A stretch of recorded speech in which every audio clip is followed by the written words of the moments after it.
Okay, great. I think we've got about 50 minutes or so, so I'm sure we'll use that up. We've got a great panel for all of you. Thank you for joining us. Sorry I wasn't there for the entire keynote. It was a bit of an early wake-up call. I had Girish sending me messages around 3. My phone started buzzing around 3:30 in the morning here in Silicon Valley. So I think I was introduced already, so I will then start to hand it over to the moderator. My job is to facilitate a great conversation. So you can see their wonderful names and pictures on the screen, but on the right-hand side, you will have their actual live images. So I will actually ask each panelist to do a quick introduction, and then we will jump in and I'll start talking about the session. So let's start with Ludivine. Since you're first on that list, I'm gonna let you introduce yourself. Hi, Steve. And hi, Girish. Hi to the audience. So, I'm Ludivine Noirel. I'm based in India since the last 14 years. And, I have founded, a company named Bridgestern in India and in Singapore. So the purpose of the company is to be an advisor and a kind of an accelerator.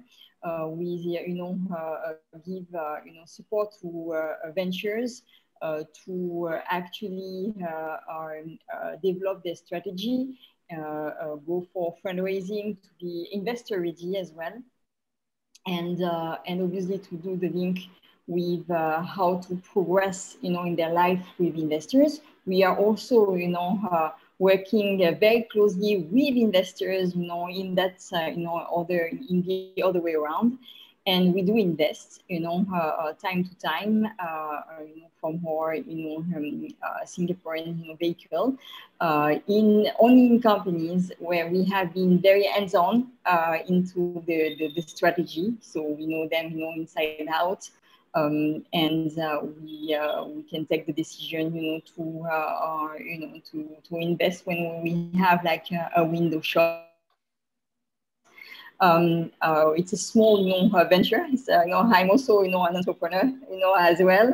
By the way, I have a very solid, experience into capital market and investments.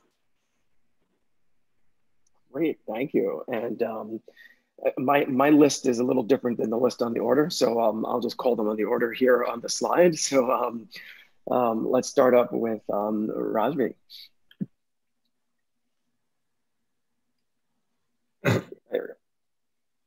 Steve, yeah, hi.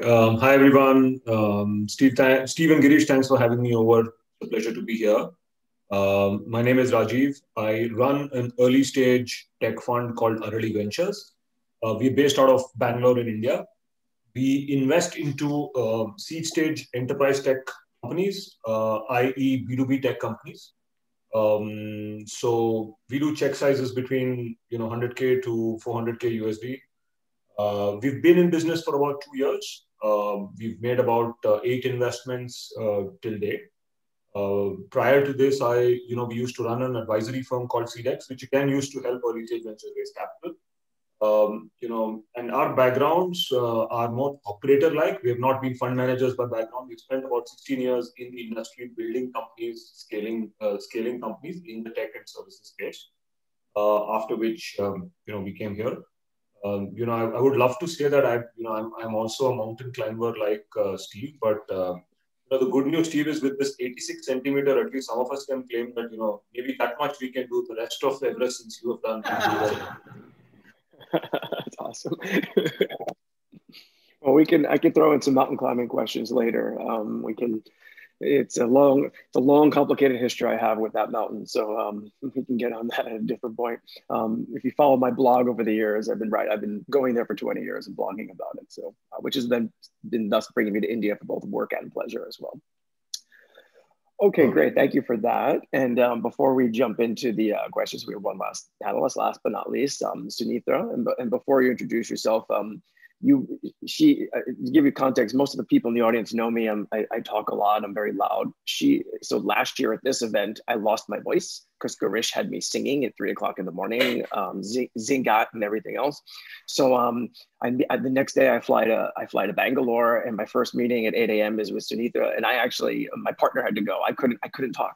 I sounded like Yes. So I probably sound and look a lot different than I did because of my COVID haircut that my wife did. So I sound and look a lot different than when we met in person last year. So I'd like to hand it over to you for your intro. Yes. And finally, good to hear your actual voice. Yes, this is how I actually sound like. Yes. To have me over, and good evening, everyone. I think Friday evening, everybody wants to relax and have this conversation as well.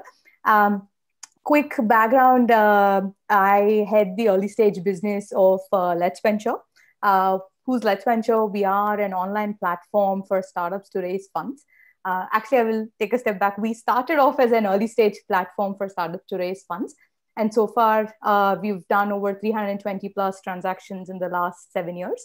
But we ourselves being a startup, we have grown our company, and we today have a couple of other verticals as well. One is, late stage and growth stage investments, as well as fund-to-fund investments. The other is an ESOP and cap table digitization SaaS product for startups. So what we're trying to do is, can we be there from seed to IPO stage for a startup and be there as their partner alongside through and through, right? That's who we are as LetsVenture. A couple of other things about me. I used to be with a VC before in the impact investment space. Like a typical Bangalorean, was also an engineer before I got into the finance field as well, right? And that's a quick thing.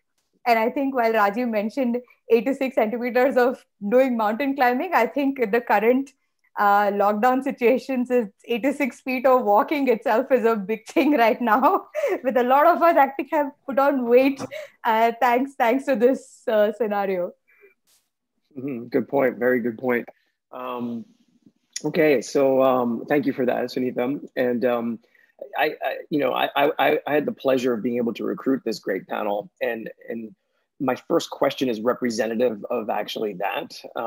Meaning, I'm going to tell you a very brief story. About 5 years ago, a startup in Pune, at e-Zest office at one of these startup events, asked me, "Hey, is Fresco going to invest in Indian startups?" And I said, it's a little hard for us because there's this mismatch of, rounds and valuations and things. And, that was probably about 5 years ago, probably about 2015 or so.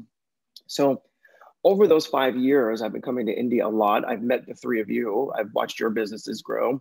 I've been working with e-Zest. We've made investments in a handful of Indian startups. One of them co-investments actually with Sunitha. Or introduced to us, right, by LetsVenture. So my question to each of you, and we can figure out exactly, it's a little easier when we're in person doing these panels, but the question to the panel is, from your point of view, how has the investor landscape changed in India over the last 5 years? Because 5 years ago, I don't think all three of your ventures operated the same way as they would today, right? The landscape definitely has changed, right? So, whoever wants to jump in first, and if you're all talking at the same time, I'll moderate, but my job is to get you guys chatting. So I don't know who wants to take that first. Don't be polite. You just unmute and start talking. And yeah, I can go first and be impolite and speak ahead of the ladies. But yeah, you're right, Steve. I don't know. I think LetsVenture, Sunitha, started possibly in 2015. So Steve is right. Maybe forget ventures existing in that form. Some of our ventures did not even exist. At least mine did not. We started the earlier avatar in 2015. So I think there have been, a few secular changes, I think, in the investor landscape. I think the big one to me is just the breadth of capital available. Right? Back in 2015, 2016, you didn't have not just there was quantum of capital available, but it was possibly focused on certain domains in certain stages. There's just a lot more breadth in capital availability. Breadth in terms of stage, breadth in terms of areas, breadth in terms of niche. Second thing is, I think the availability of institutional capital at seed level, right? And towards the tail end of Ameya's session, he spoke about go from angel to friends and family to angel to investors. I think that the amount of institutional seed capital, serious change in India. This whole, Steve, I guess in the Valley, the emergence of micro VCs, and I think the similar trend of almost folks like us who don't run large funds, but and hence are entrepreneurs on our own, right? don't make a ton load of management fee like the Sequoias or the Nexus of the world, which means that, for micro VCs to succeed, we're working on shoestring budgets and we're as much entrepreneurs as the companies that we invest into. Which means that, the funds are as vested in the destinies of their investments, possibly a lot more vested. And the last thing, and is the last, I think, feature in the landscape is just the availability of enterprise B2B tech capital. And that's something that's close to my heart, because as a fund, that's what we set out back in 2018, saying that there's a gap. And it's really heartening to see how that gap is being fast filled across all, over to you, over to the lady. Okay. Thanks, Rajiv. I think adding to that, right? We've actually been 7 years into business now, Rajiv. So even from then to now, when we see just from a sheer number of funds which have started, that's one. Two, in terms of the kind of investments they're doing as well, right? While Rajiv mentioned the breadth, but I also see a large concentration of investments in the early stage segment. Just the last 3-year data, if you see, actually 40 to 50% of the investments are being done by micro funds, or even the larger funds who are actually looking at a $500K to $1 million investments, right? The bigger guys are also doing it because they want to get in early and then kind of double down on their investments going on. So you see the number of VCs actually in early stage investments dramatically increasing. That's one. I think the other part is also from a angel investor perspective as well, right? Just from our own platform. We today have investors from almost around 55 countries, right? Who have voluntarily come and said, hey, we want to be on this platform to be looking at investments, and the kinds of investors as well, right? Entrepreneurs, senior professionals in organizations, second generation family business folks. So all of this, that kind of has expanded the pool of people who are actually looking at this investment class itself, right? So that's another part. I think the one final thing which I also want to add is in terms of family offices, right?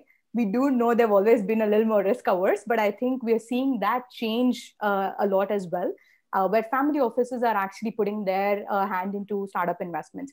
May not be too much into early stage investments, but growth and late stage, definitely they're actually getting their feet wet right now. And we hope that a lot more domestic capital actually increases in the market over course of time in the later stage of investments.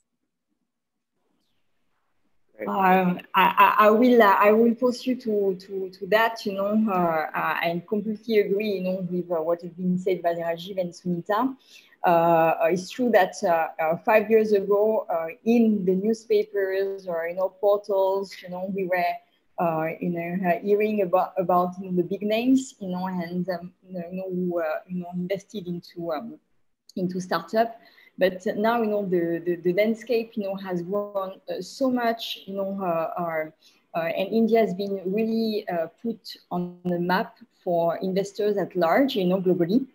I think, I was one, to make, always, the branding flag of India, in Europe, saying, hey, guys, India is just, the third, hub of startup in the world. You should look at this.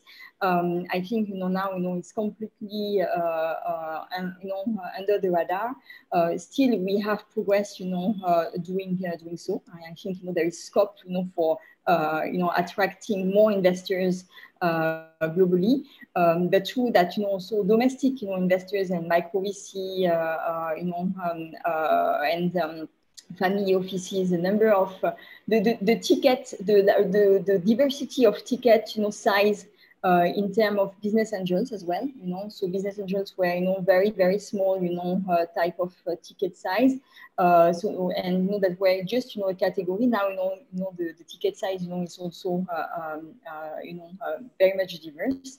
But landscape is not only about investors. It's also in terms of startup themselves.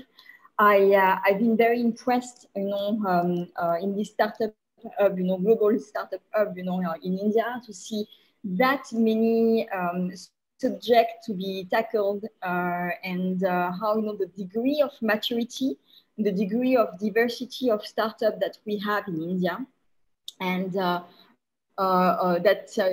really much more organized. very to the point for the domestic problems, but not only. And that's make the investments even more exciting. If I could summarize from what the three of you said, because I feel like there's a common thread between it, is it's a combination of higher quality startups over the last 5 years, or even going back further, and then more capital entering the market. That is, I think each of you said it in a different way, is like, people have discovered India, both domestic investors and foreign investors. And I think one of you also was mentioning just about like now we're starting to see a little bit more of the institutionalized seed rounds in India. And that actually is a big sea change, because besides the fact that people need money to get off the ground, what we've seen in the rise of micro VC over the last 15 years is now when companies start going a little later stage, they're far more institutionalized. I mean, they know how to run boards, they know how to do a budget, they know how to do ESOP plans, as opposed to in the past, our first check into a company used to be a mess. My partner Titus, which some of you know, I remember this about 7 or 8 years ago, we had the conversation. He goes, sometimes these early stage deals are so difficult because we have to clean up the cap table, we have to clean up the ESOP, and now all that's being taken care of because of their institutional round. So that actually starts increasing the quality for these companies in India as they start raising their next round. And that actually leads into my next question is in your guys' opinion, what are the best options for seed and Series A investments in India? And to scope that question is, I was born and raised in New York City, and a lot of you know my story. Then spent many, many years in Hong Kong, and now about 7 or 8 years ago migrated to Silicon Valley. And I watched both New York City in the early 2000s .com era, or the late 90s, early 2000s, go through that transformation, and then I watched Hong Kong go through it, a decade ago, which was, when I first graduated university, that the seed check was literally passing the hat around for friends and family. And now it's all institutionalized, both in Hong Kong and in New York City, and it always was really in Silicon Valley for at least 25 years. So, in the three of your opinion, what are some of the best options for seed and Series A? Like, is it international? Is it domestic? Is it funds? Is it angels? I'll pass it off to you guys and see what you say. I will actually. Okay, go ahead, Ludivine. Please go ahead. I would say that depends, on the ambition and the purpose of the startup, right? So there is no way, to me, that a startup, that I think we're losing the feed from Ludivine. Yeah, I think we're losing her a bit. Maybe we can skip. Yeah, we can WhatsApp her and try to get a reconnect, and then I think I will do that. You continue. Yeah, sure. Okay. So I think it's a mix of both as well, right? And I think it's also in terms of the kinds of startups which are there and the fund sizes. Stephen, like you mentioned, I think one of the other changes which we have seen is the deal sizes itself, right? What started off as maybe a crore and a half, it's either a 3 crore or $1 million today.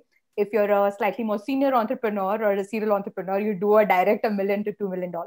So I think it also depends on the kind of founder and the stage in which you're actually raising your funds, even if it is somewhere where it's a mix of angels and VCs.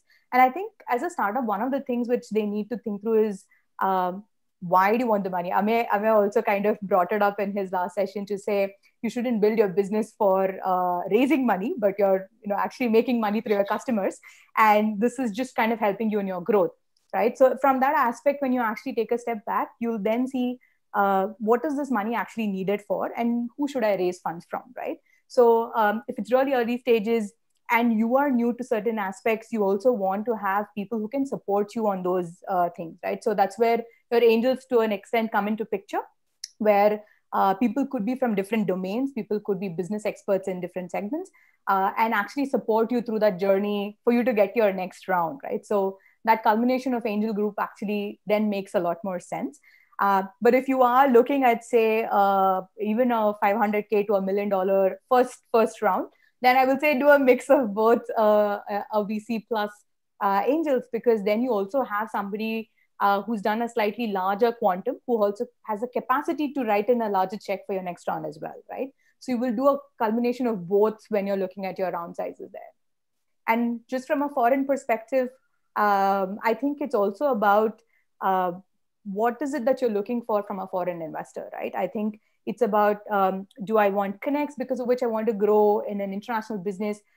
Is it their experience which they're actually getting on board to me as a founder? It's, you need to know why you're actually looking at it from an early stage perspective, because it has its own regulatory issues in terms of taking in foreign money. But I think that is where you'll need to think of as a startup before you look at who you're looking at as an investor. So Steve, I had a quick clarification for you, right? So when you said, did you mean from an investor perspective, what are the best opportunities across Series A? Was that your drift or was it something else? To be honest, it was fairly open. As most of the audience are startup founders, right? So I guess maybe what are their options, but definitely sprinkle in what you're seeing as the best opportunities, because quite frankly, that's one of my questions. I'm kind of leading to that direction anyway. I'm going to start, to give you a preview, and like two questions from now, I'm going to start asking what the three of you think the best opportunities are domestically and internationally. So you can sprinkle in a little bit of foreshadowing in your answer if you choose. Yeah. So So I think I think for founders out there, I just believe that, and I think it's kind of panning out differently in different spaces. I think in the consumer tech space, just my sense that seed is beginning to get harder, right? Because I think a lot of stories have played out, and I think they've done their 7-10 year cycles, and I think harder questions are being asked. Besides, because of the presence of large horizontal behemoths, right? I think consumer now just needs to be a lot more sharper and niche and stuff like that. So I think in the consumer space, while angel could happen, I think seed still has, seed is just going to get a lot more tougher. And I think the great investment opportunities on the consumer side are possibly, in the pre-Series A, Series A stage, because some of the, basic concept risk and execution risk is beginning to go away. But on the enterprise side, I think seed has some, so if you were a founder in an enterprise B2B tech company, I think there are some very good avenues to raise seed, institutional or angel, like Sunitha said. Value-adding angels maybe, and as an investor, I just see that there are so many great opportunities on the seed space, because it may be someone's solving a specific problem and you're building tech around it. You may still not have created the market, but you solved a problem and you've created a tech, and then you raise seed for that, and then you can go on to the next stage. Or this whole evolution of deep tech has its own interesting period. You raise seed capital to build out a certain stage of a deep tech product, and you go from there. So I just want to bring out that what I think is different relative levels of maturity of consumer tech and enterprise tech in India, and how that may play out in terms of what kind of capital is available for them. I think we've had, is Ludivine back? I want to give her a chance to. Yes. I am back. No worries. This is the COVID Zoom era. Don't worry. No, there is scope, in India actually for having, a better network, or better, internet providers. I'm not on Gyro, so maybe it's my mistake, in fact. So that's really that. Geography part, I think, that depending on, what is the purpose of, the startup. If it's niche or if it's much more mass, if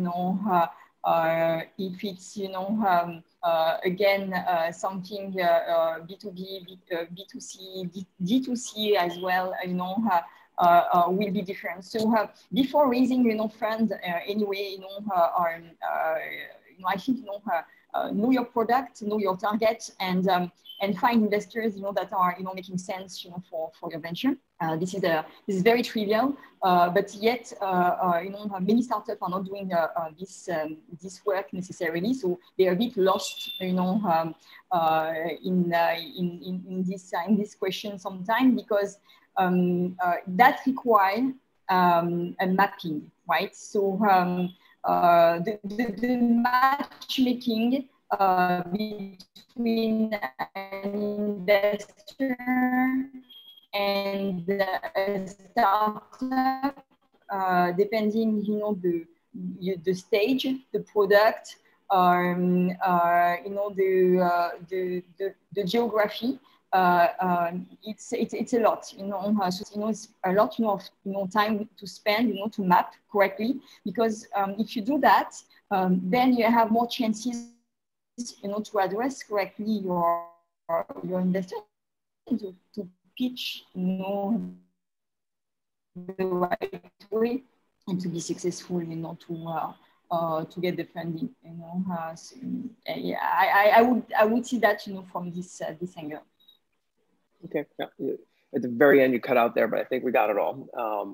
Just to let you know, your last sentence was a little choppy for me. But if I could thread together what the three of you said, is it's starting to look like a very different landscape than it was a few years ago. Like even three years ago, I think it was very angel driven, very now it's a lot more institutional, which then I'm torn with which question to ask next, because I wanted to kind of ask something a little different, but I think the conversation stood us towards this direction. So I'm gonna change gears a little bit, be pretty agile, and say, now I'm gonna flip it back as investors. What categories are interesting to you today, right? Because and let me give you a little bit more context. Is you have, obviously there's, like I know like Ludivine does Fintech. I mean, I know that there's MedTech, there's enterprise B2B, right? Not just the categories though, but are you looking for businesses, in India? What are the great opportunities? Is it domestic only? Are there the ability to build big global businesses?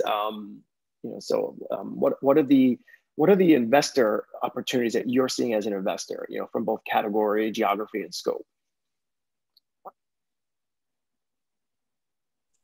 And if, okay, great.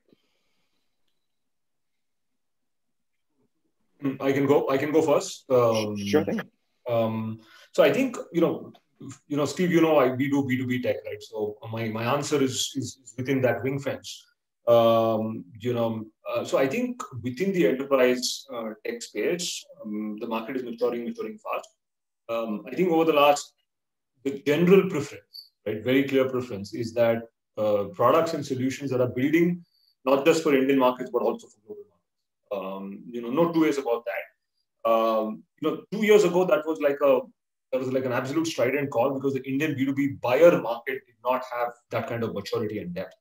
But that's been another fairly dramatic transformation in the last 30 months, I would say, where the large enterprises in India today, in the last 3 years, have woken up to the fact that innovation possibly, cannot be created internally. So all of them are running accelerator programs. All of them are investing into companies. All of them are buying out companies. Many of the large enterprises, right? Both the startup variety, which is like the Flipkart, Olas of the world, as well as the typical large enterprises like Jio, Aditya Birla, and Axis Bank, Yes Bank, and some of these guys. But I think the underlying theme that we still look for, unless that there are very specific themes, then which are only relevant to developing economies, even there we would look for applicability outside of India. And I think, but if I were to dive in more specifically for the benefit of founders out there, is I think going forward over the next year or so, really the areas that are beginning to break out, which we find very interesting, is DevOps opportunity, right? Solutions in DevOps that are being built in India that have global applicability. Security. Cyber security, tech security, cloud infrastructure optimization, all of these spaces. And you see the underlying theme, right? It's all around maybe the tech stack. You're building tech solutions which you can take to market. And I think that will slowly begin to, change. If I were to look a few years ahead, then, that possibly changes and becomes more mature. But, let me pause there. Maybe we'll get back to my question later. But, those are, I think, the areas that are really interesting for us at this point. I think Rajiv rightly mentioned, also from a change perspective, Stephen, while we are a sector agnostic platform, I think especially with this year and COVID hitting the market, I think SaaS and B2B has definitely become a big portion of what investors are looking at. And even from a startup perspective, people who are actually in senior positions coming out and actually starting their own companies as well, right? Because monetization is in sight. And that's where I think a lot of people are actually looking to go. But having said that, I think from a B2C segment, while I think global market's always there, this year again brought about a lot of things from a digitization perspective for India, right? Which opened up a lot more opportunities, which maybe were 2-3 years ahead, but I think that kind of got fast-tracked because of the current situation, with a lot more people getting access to internet, a lot more people having to do things whether they like it or not in a digitized manner, right? That I think opened up a lot more opportunities in collaboration tools, in health tech. I think those will definitely be very key in how things will actually play out in the next couple of years. EdTech, I think, has been on heat the whole year. That also, I think we need to see an evolution of a lot more models in truly actually going digital and supporting the parents as well as the kids. But from our end, I think B2B SaaS across the spectrum, and in terms of B2C, we will look at more collaboration. We will look at more health tech companies as well coming into play. For my part, I would say that so I have a tag with Fintech. However, what really interests me more is transformative. So transformative innovation, how to transform very traditional sectors into a version, 2 or 3.0 of those, sectors. I'm thinking, so, if you take finance, it's a big mammoth, right? So fintech are there, to give, enough innovation with blockchain, with quicker, transaction and so on and so forth. But there are thematics like logistics, like food and hospitality, where food tech, is there, and that embrace, the whole thing, from B2B to B2C, and so I think, those, aspects, on this transformation, how, all technology and innovation are there to really add those, sectors were, capturing a lot of employment, in a country like India, but, wherever, globally. And they are not there to disappear. They are there, to get helped by those startups and those ventures to get integrated as a whole ecosystem, to get transformed and to push the world. So that is much more, I would say the thematic that I have in mind. And another pillar, is also very quite dear, to my heart is, what can be very interesting, to invest into, could be a startup that, whether by their purpose or, the way they are, developing their venture, have in mind sustainability. We talk at large in the listed space, where finally I come from. Guess what? There is a pile of money, transferring to funds, that have to invest into ESG, compliant, the best, best in class, type of companies, whether it's, their purpose or, their behavior. And I think, that will go to, toward the private, equity and the venture capital, where more and more investors will have to probably filter their choice with companies as such, for a good reason. Well, this is actually really exciting, and let me explain. It's harder when we're all remote to kind of show you my excitement. Is very few markets. So let me take a step back. Is what all three of you said, actually, for the first time, say something different, right? Like a lot of you were saying very similar things, right? Now you've all said different categories, which is amazing, because I heard fintech, I heard ESG, I heard enterprise B2B, I heard B2C, I heard international, I heard domestic, right? So I literally heard the entire spectrum. And I think there's only a handful of markets globally that can do that. Meaning, if I was sitting in Silicon Valley with a handful of other VCs and we said, what are the opportunities here in Silicon Valley? They would have had the exact same answers, right? And I would say the only other market besides maybe India and Silicon Valley or United States or, United States and India would probably be China, right? Which, again, has similar characteristics to India insofar it has a entrepreneurial spirit with a large amounts of capital and large amounts of supply of entrepreneurs and lots of problems to go solve, and can have global scope. Now, for geopolitical reasons, China has much more challenges with global scope, which we could fill 10 panels on that, especially as an American. We get some weird opinions on that one. I think, United States and India is trying to, have a contest of who can be a bigger bully with China, right? But that said, I don't feel like you have a lot of these opportunities, let's say in Europe. I feel like in Europe, you get very specialized, or maybe they're thinking only continental. They're not thinking as globally. They're not necessarily thinking as broad. Same thing, in the other emerging markets that, we're interested in, like Latin America, Africa, Southeast Asia. These are the kind of the next generation, right? The next decade, we'll start seeing those markets grow. They're still very localized. So India went through those growing pains, which was exciting.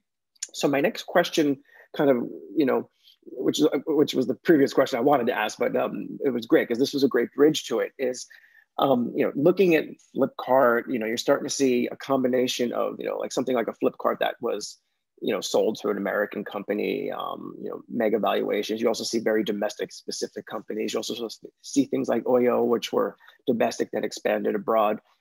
Since you have everything in India, should an Indian company at the stage that like the audience is in this, which is matched to the stage you guys all invest in, which is, early stage, seed, Series A, should they be seeking foreign capital?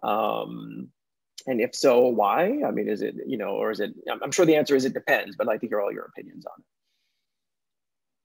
I would say that. Before you go, hold on, just one quick clarification. Sorry to interrupt. I didn't ask the question properly. Is the reason to seek the foreign capital is because India now is like this, producing startups that have global scope, right? So that was kind of where I wanted to scope that. Sorry, continue. Not at all. No, I think yes, it can be possible, for a startup, in a pre-Series A stage, to raise capital abroad. It's very rare. To be honest, what we can see, and it's quite logical, is like. Usually, you start with a market, as when you're a startup, and then you expand, right? So if your startup start to be a bit more global, you have this legitimacy to probably approach foreign investors.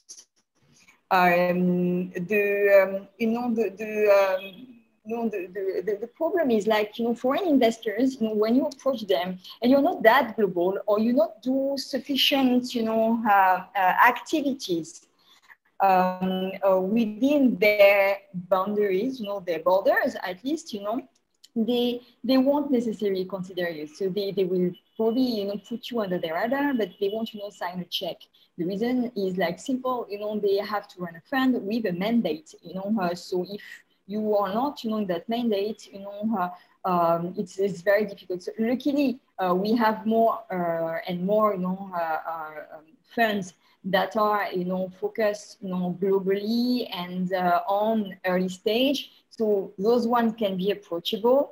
And obviously, if they are global, it's because, they also want, to help, those, the startup to be global at, their turn.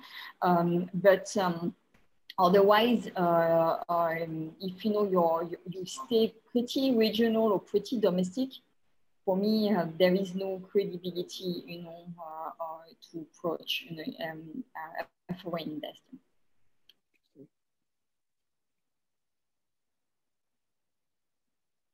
I think I will flip on the other side from an investor perspective, right, Stephen? You are yourself an international investor.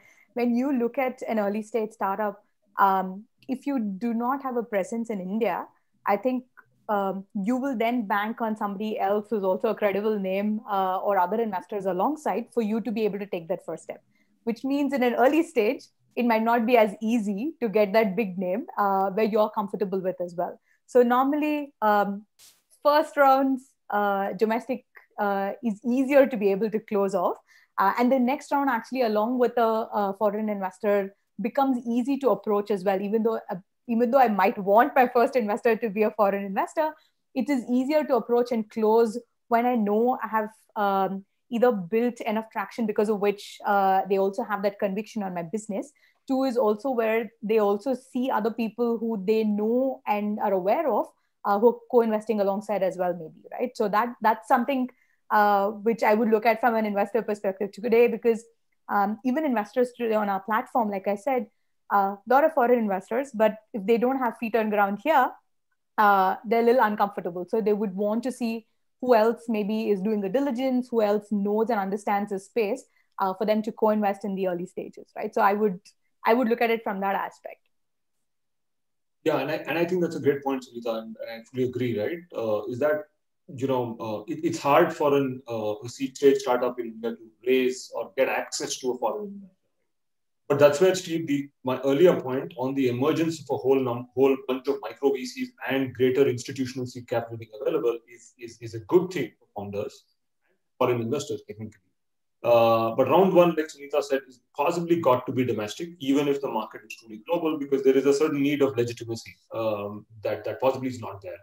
But especially for B2B tech companies, once they do the first round, I think, from the second round onwards, because the US specifically and more generically, more other developed markets is going to be the target market, right? So it's not just, it's almost an imperative for my investee companies to be able to get some domestic foreign capital on as they go along. Many reasons, right? Market access is the biggest reason.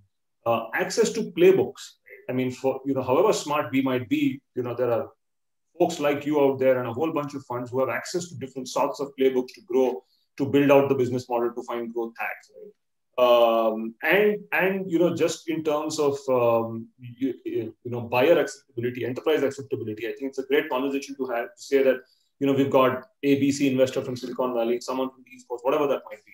So I think there's a whole bunch of imperatives. But I guess the playbook and the way it's emerging, especially for B2B, is that do your round one with domestic, with and then as you go into round two, it also then makes it easier for the foreign investor to come in, because like you said, there is an institutional investor on the cap table that have ensured a certain level of process rigor and fiscal discipline, which kind of makes it easier maybe for the foreign investor also.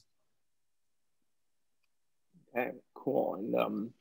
And I think that makes it an attractive market, right? Because some markets don't have access to the foreign capital, or their domestic capital is so messed up that they can only go to foreign, and then it's a challenge doing it remote. Like Hong Kong had that problem. The domestic market was actually, there was a lot of capital there, but it wasn't really structured as angel and VC, is more like PE money, right? So watching India evolve like that is actually from an outsider, right? Is amazing to watch, because then I see there a lot of opportunity, right?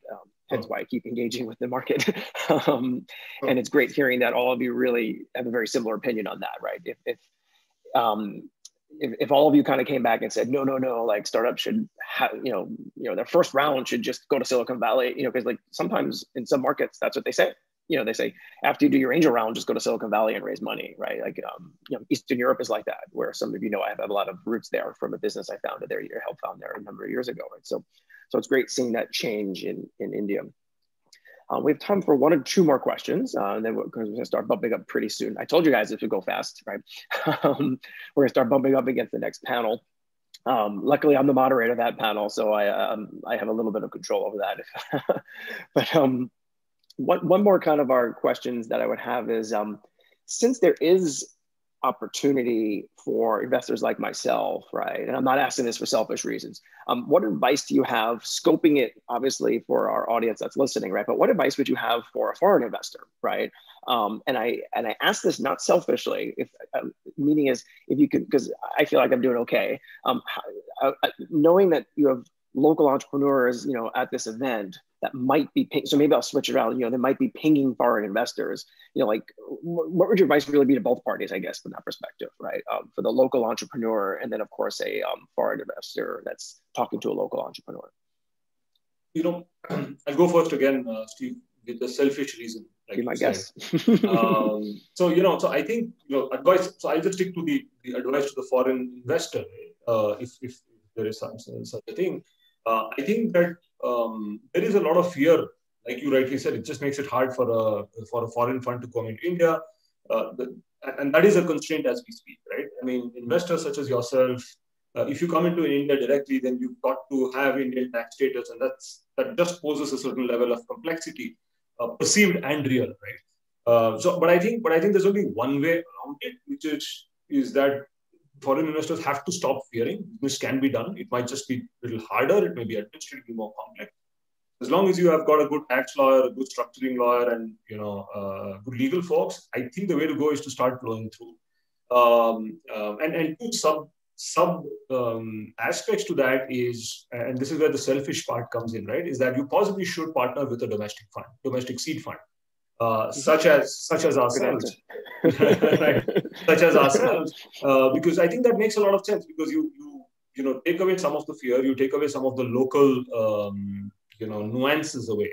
And the second piece of advice I would say is for foreign investors coming in is to maybe not be so generic, but pick a few niches, because I think from a founder perspective that helps build a brand for yourself. Right? Say that. Okay, so we're a value-based fund. We focus on cross-border market access for, let's say, area ABCD, right? Could be, fintech, DevOps, and cyber tech, right? As an example. That just creates a well-rounded positioning for maybe you as a foreign investor, creates a good recognition for the founders, because they know that, hey, this is the reason why I think I need to go to this investment. Yeah, so let me stop there. Cool. Yeah, I'll let the other two. And then we'll wrap up. But I have one very fast question for all of you at the very end before we transition. So I'll let you guys finish up. I agree with Rajiv in terms of either partnering or being in touch with some of the key investors in the market. Could be marquee angel investors as well as funds. I will say it because we are an angel network, angel platform as well. But I think it's important to have that feet on ground to be able to get a better sense of how things are playing out. While I think he's covered that part of it, I think one other thing, while it can be a very different Pandora's box, is also about valuations, right? I think one of the things which we have seen consistently is when it is a foreign investor who's coming in, the valuations could be slightly on the higher side compared to what an Indian investor would do, which also means it skews the market a little bit in terms of how things are playing out. So I think some of that aspect in terms of being able to understand how the market actually is and what are the kind of rough ranges it is in, as opposed to how things are in the valley, right? I think that becomes important as well, so that there is some sanity in terms of being able to maintain numbers in the market too. Yeah, I think, I agree with both of you.